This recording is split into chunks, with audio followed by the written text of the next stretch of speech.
Hospital ખ્યાતિના કાંડ બાદ બદનામીથી બચવા માટે સરકારે હવાતિયા માર્યા હોય તેમ અમદાવાદની 3 સહિત રાજ્યની 7 હોસ્પિટલને સસ્પેન્ડ કરી છે, જેમાં સુરતની સનશાઇન ગ્લોબલને પણ સસ્પેન્ડ કરાઈ છે. સરકારની યોજનાઓનો ગેરઉપયોગ અમદાવાદની ખ્યાતિ હોસ્પિટલમાં થતો હતો, જેથી રાજ્ય સરકારની ભારે બદનામી થઈ હતી. ચોમેરથી લોકોના આરોગ્ય અને સરકારને ચૂનો લગાવનારી હોસ્પિટલો સામે કાર્યવાહી કરવાની માંગ કરવામાં આવી રહી હતી. ત્યારે છેવટે નાક બચાવવા સરકારે રાજ્યભરની હોસ્પિટલો સામે કાર્યવાહી હાથ ધરી છે, જેમાં સુરતની સનશાઇન ગ્લોબલ હોસ્પિટલને પીએમજેવાય યોજનામાંથી સસ્પેન્ડ કરી દેવામાં આવી છે.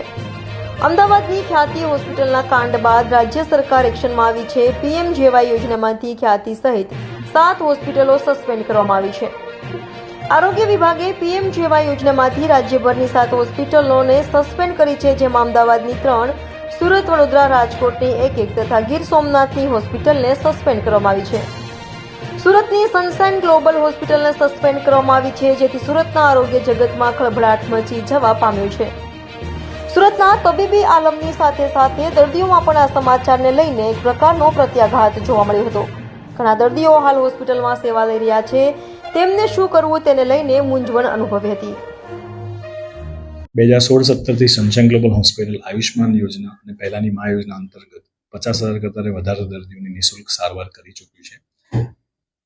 થોડાક મહિનાઓ પહેલા આયુષ્માન ભારત યોજનાની ઓડિટ ટીમ દ્વારા કરવામાં આવેલ ઓડિટમાં અમારા ઓન્કોલોજી ક્લસ્ટરમાં એક ડોક્યુમેન્ટમાં ક્લેરિકલ ત્રુટિ જાણવામાં આવેલ, જેના અંતર્ગત સનશાઇન ગ્લોબલ હોસ્પિટલને 3 મહિના માટે માત્ર એક જ ક્લસ્ટરમાં 3 મહિનાનું ટેમ્પરરી સસ્પેન્શન આપવામાં આવેલું છે સ્ટેટ ગ્રીવન્સ કમિટી દ્વારા, જેની સામે અમે સરકારને ભલામણ પણ કરી છે કે વહેલામાં વહેલી તકે આ સસ્પેન્શન રિવોક થાય, જેથી છેવાડાના દર્દીઓને કેન્સર જેવા ગંભીર રોગોની નિઃશુલ્ક સારવાર પૂર્વવત મળ્યા રહે.